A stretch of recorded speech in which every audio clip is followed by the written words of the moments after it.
zatratsika dia apetraka amin'Andriamanitra ny fotoana satria afatra avy aminy ity ary zay tsy tompony afatra fa mpitondra afatra fotsiny. Mbola miaso ny anaranao atompo Andriamanitra tsy to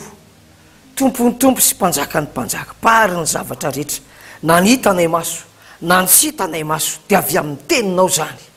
ary ny teninao miazona an'izany ka tsy mietsika mandra-pahatonga ny fotoana hanasoranao ny teninao ka dia rimorimo any amin'ny fahaverezana ny tany mamondrafo aminay tompo tafio ny hery ny famondraponao na izaho zay mitory na ny mpiaino na avy aiza izy na avy aiza na inona misy azy na inona misy azy tafio zany famelan-keloko amin'ny rahony Jesosy manana dio ny fanasy ny saina ary ny fanamasinao mangataka aho ho feno fanamasinao izao fitoriana zao feno ositra hitondra ny olona ho amin'ny famonjena ao amin'ny anaran'i Jesosy satria tsisy famonjena ty ambany masoandro afa-tsy ao amin'ny anaran'i Jesosy. Misaotra tompo anao ndera sy ny laza ny saotra sy ny voninahitra fa ho anay kosa ny fahasoavana na ampifahasoavana amin'ny anaran'i Jesosy na ohatrany vavaka izany. Amen.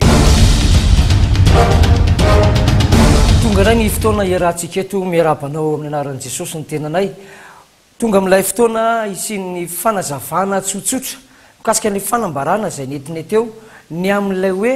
papa anankifito sy lay fahavalo anankiray izay voalaza fa ho lasany amin'ny fandringanana.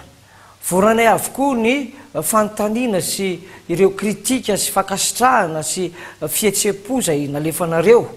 avy amin'ny fokom-pirenena sy ny samihafa fiteny ary dia tena tsapanay tokoa fa mangetaeta fahamarinana ny olombelona ary tsy aty amin'ny tany mahantra ihany na andalam-pandrosoana fa atrahany amin'ny tany mpanankarena indrindra aza dia nazahoanay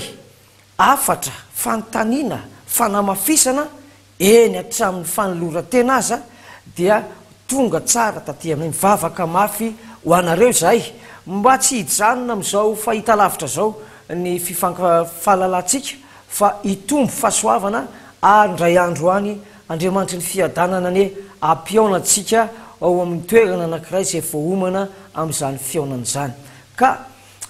fitiniko vetivety ny zavatra nyresahana tamin'izay farany teo zay izay nilaziana hoe izay efa tsy izay efa ren'ny olona tsy izay efa nilazain'ny olona no teneninay. Ilaina zany no mamitina an'izay teny zay ka ao amin'ny Apokalipsy 7:7 no vakina milamina mba hahafahanao manaraka tsara ny tena tian'Andriamanitra ho lazaina. Ny 7 indro ny hevitra izay misy fahendrena ny loha 7 dia tendrombohitra 7 izay hipetrahany ny rahavehivavy ary mpanjaka 7 ireo efa lavo ny 5 fa ny ray mbola eo ihany ary ny ray koa mbola tsy tonga ary rehefa tonga izy dia tsy maintsy mitoetra kelikely. Ny 9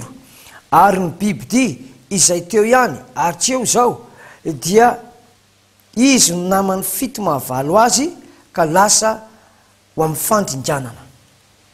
Zava-miafina izay any rahavehivavy izay hita tao anatin'ny fahitana sy nambara tamin'ny faminaniana fa mitaingina bibidia. Tsara ny mampafantatra fa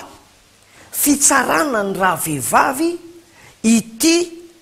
faminaniana Apokalipsy 7:7 ity raha mamaky ny 7:7 ka ny andininy voalohantsika dia milaza hoe ary tonga ny anjely anankiray tamin'izy 7 izay nanana lovia 7 dia nyteny tamiko nanao hoe avy aty dia asehoko anao ny fitsarana n'ilay vehivavy janga lehibe izay mipetraka eo ambonin'ny ranomaro. Ny vehivavy ato amin'ny soratra masina dia aseho amin'ny endrika fiangonana na hoe ny fiangonana dia miseho amin'ny endrika vehivavy rehefa ohatra hoe kode apokaliptika na apostolika ny filaza azy. Ity zany dia vehivavy anankiray izay tsaraina zany hoe fiangonana tsaraina ary ny zavatra tsaraina dia hoe ny zava-miafo ny rahavehivavy zany hoe ny sekret ny rahavehivavy na efa lasa zany na présente amin'ny fotoanany zany na amin'ny hoavy navoaka tamin'ny endrika faminaniana. Tsara ihany aloha zany no mametraka kely an'izao hoe iny fanambarana izay nambaran'ny apôstôly teo iny dia tsy anako fa an'Andriamanitra fa ny tenako kosa dia mpitondra mpanazava n'le afatra fa tsy hoe nivavaka dia nilatsahany fanamasina dia naminany raha ny resaka babilôna na bibidia na vehivavy dia azo lazaina hoe feno ny bokyny apokalipsy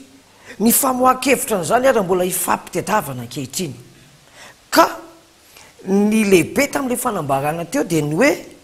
ireo loha fito izay mitondra n'ilay vehivavy vatsiko amin'ny toko fa 17 manao hoe indro ny hevitra izay misy fahendrena ny loha fito dia tendrombohitra fito izay petrahany raha vehivavy ary mpanjaka fito ireo efa lavo ny 5 fa ny ray mbola eo ihany ary ny ray koa mbola tsy tonga ary rehefa tonga izy dia tsy maintsy mitoetra kelikely ary mibibidia izay teo ihany ary tsy eo zao dia izy no namany fito mahavalo azy ka ho lasa mifandrinjanana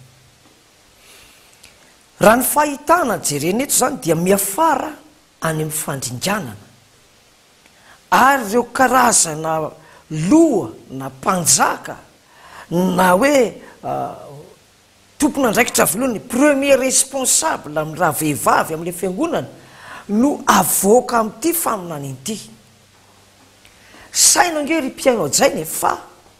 tamin'ny taona 70 taorianan'i Jesosy Kristy no tonga ny faminaniana tamin'ny mpanompo ny Jaona apôstôly 70 taona ary ty tanteraka amin'izao androntsika izao zany hoe eo amin'ny 57 taona eo ny fatanteran'ilay faminaniana tsika ty amin'ny 2014 mahita n'ilay fito papa fito mariana vetrany aloha fa tsy fiangonana sekta zao fiangonana zao fiangonana sekta tsy manana tsy tafiditra any amin'ny lapan'ny fanjakana fa fiangonana babiloniana fiangonana katolika ny sekre amin'ny fiangonana katolika no mivoaka ao anatin'ny baiboly ka lasaina tamin'izany hoe loha fito dia tendrombohitra fito izay petrahany raha vehivavy iny zany dia efa mazava fa tanànany Roma dia napiny lalindalina kokoa le kody apokaliptika hoe ny mpanjaka fito ireo ary efa lavo ny 5 zany hoe papa fito lavo ny 5 teo tsika nanomboka nanisa raha mahatsiaro ianao hoe nanomboka tamin'ny 1929 no ny voan'ny fanisana voalohany tamin'ity tamin'izay 1929 zay tsara ny azavaina fa navery ny fanjakana italiana ny soloan'ny président Mussolini tena ny mafanjakana feno any Vatican talohan'izay izy dia nanomboka tamin'ny 1798 dia niongotra teo aminy ny mafanjakana azy satria ny babony ny maramila frantsay ny rahany Napoléon izy tamin'izany ary dia babo nentina tany Valence ny papa tamin'izany Pius tapitra teo tapaka teo sady tapitra teo na fanjakana azy fa ny mahafiangonana azy mahavehivavy azy dia nandeha ihany ka raha teo 1929 zany no manomboka ty fandaharana hoe loha fito ty dia ny 5 efa lavo hoy ny soratra masina mbola lavitra be ny taona 70 ny fatanterahany zany papa anankifito ilahatra ao Vatican zany nefa tanteraka tiako mihitsy ny mametraka anareo amin'izany hoe tsy teny ny apôstôly Benjamin zany tsy ny foroniko fa tsy ndriko kosa fa tenin'Andriamanitra nentiny fanamasina tsy faninanako aman'olona koa zany hoe izy nefa nahita izy mbola tsy nahita zarary be dia be ny mahita dia mandany hery sy vola anaparitaka an'izany ozy izy hoe 5 no efa lavo maty amperyminasa zany Pie 11 voalohany manaraka Pie 12 manaraka Jean 23 papa daholo zany manaraka Jean 23 dia papa Paul 6 ary manaraka amin'ny papa Paul 6 dia papa Jean Paul 1er vita le Jean Paul 1er dia ny iray mbola eo ihany le fahenina tsy izy akory io fahenina io fa papa Jean Paul 2 superstar Jean Paul 2 naratra mafy ny lohany tsaika maty izy sitrana ihany gaga amin'ny firenena rehetra nahita azy ary ny fahenina fafito kosa dia voalaza amin'ny baiboly manao hoe ary ny iray mbola tsy tonga ary efa tonga izy dia tsy maintsy mitoetra kelikely Benoît XVI sy ny démissiony tiako apetraka aminao zany fa tsy tokony isy faminaniana fanampony tsony zany satria fa 70 taona talohan'i Jesosy taorianan'i Jesosy Kristy nivoaka zany hoe vetivety ihany le mpanjaka fahafito na le papa fahafito iza ndray mbola ho aminany amin'izany satria mazava ny soratra arabaky teny ny fatanterahany ary ny alan-darana Benoît XVI 7 anefa n'le tendrombohitra 7 leloha mbola tsy tonga ny farany dia efa nanomana efa fantatra Andriamanitra fa apiditra loha fahavalo ny fiangonana misy an'ity raha vehivavy ty dia eo le voalazantsika amin'ny 17 manaraka zany le loha 7 dia manaraka ny 17 ary ny biby ty zay teo ihany ary tsy eo zao dia izy ny namany 7 mahavalo azy ka ho lasa ao amin'ny faninganana. Misy zavatra tiako azavaina aminao raha le loha 7 teo dia nazavaina hoe loha 7 mpanjaka 7 fa ty fahavalo ty dia tsy nosokajina tsy noklasena tsy nalahatra ho isan'le 7 intsony ary tsy natsona tamin'izany hoe isan'ny 7 intsony fa tsy indrina tsara ny fiantso azy hoe ny bibidia izay hitanao sy tsy eo zao izy ny namany 7 mahavalo azy tokony hoe le loha fahavalo nahoana moa tsy loha fahavalo satria 7 ihany ny hita tamin'ny voalohany dia napetraka ty fahavalo ty ho namany reto fa bibidia ny fiantso azy manahoana moa izy io ny lasa bibidia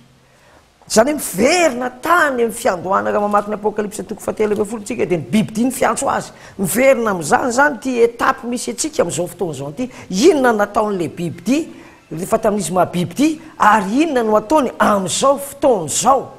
ilainao no mahafantatra an'izany kanefa alohan'ny midiratsika amin'izany dia voalaza ny tenin'Andriamanitra manao hoe io ny 7 mahavalo azy ka ho lasa ho any amin'ny fandringanana ho any amin'ny perdition zay tsy azo ialana fa tahaka namarina n'le loha fahafito ny mahamarina n'le hoe ho any amin'ny fandringanana izy iza oviana ny tonga io fandringanana io inona ny hevitry le fandringanana ny hevitry ny fandringanana nge dia fahaverezany la perdition zany hoe ity vehivavy ty zany sy zay tsy hamombamomba azy dia voahomany faminaniana fa ho any amin'ny fandringanana tahaka ny hoe voahomana ny loha 7 dia tanteraka voahomana le loha ray fahafito hoe vetivety dia tanteraka voahomana le fahavalo dia tanteraka oviana ny fandringanana iza niaraka aminy inona avy ny fambara manasanao a anaraka n'izany akaiky satria velona amin'izao aritsika zao azy zany zavatra zany todika akavanana tsika io izy todika akavitsika io izy miazakazaka ny loantsika io izy todika anerintsika io izy olona mivavaka reo nahoana no mahatonga n'Andriamanitra mitsara azy ho any amin'ny didipitsakana any amin'ny fandringanana fa inona ny nataony no lasany amin'ny fandringanana izy nefa izy mivavaka Andriamanitra ny fiadanana ny ampifony fananao ary atonganao angetaeta famany sambatra zay nona sy mangetaeta ny famany fizy novokisany manasanao a anaraka tsotsotra ny fandarana eto amin'ny TV7 fois fa isy fahazavana lehibe ho tonga aminao atonganao atoky ny fanoloratenanao an'Andriamanitra matetika matsy misy miteny sao dia tsy Andriamanitra ndray sao dia tsy Jesosy marina fa betsaka ny Andriamanitra betsaka ny Jesosy betsaka ny apôstôly fa lazaiko aminao kosa ny fanoizanao ny fanarahana nyity fandarana ity kosa dia atonganao anana fatoka inona hoe tena le famonjenao amin'ny Jesosy Kristy zanak'Andriamanitra velona no anoloranao tena ary tsy ho any amin'ny fandringanana na misy ary ny olona ho any amin'ny fandringanana nefa mpanompon'Andriamanitra dia misy zavatra tsy marina zany tao fa ho tena ho any amin'ny famonjena tena araka ny famarinana misaotranao a nanaraka ny fandarana zay netiko teto amin'ity TV7 fois ty Andriamanitra ny fiadanana hitanao amin'ny anaran'i Jesosy Tompo soava tsara veloma tompoko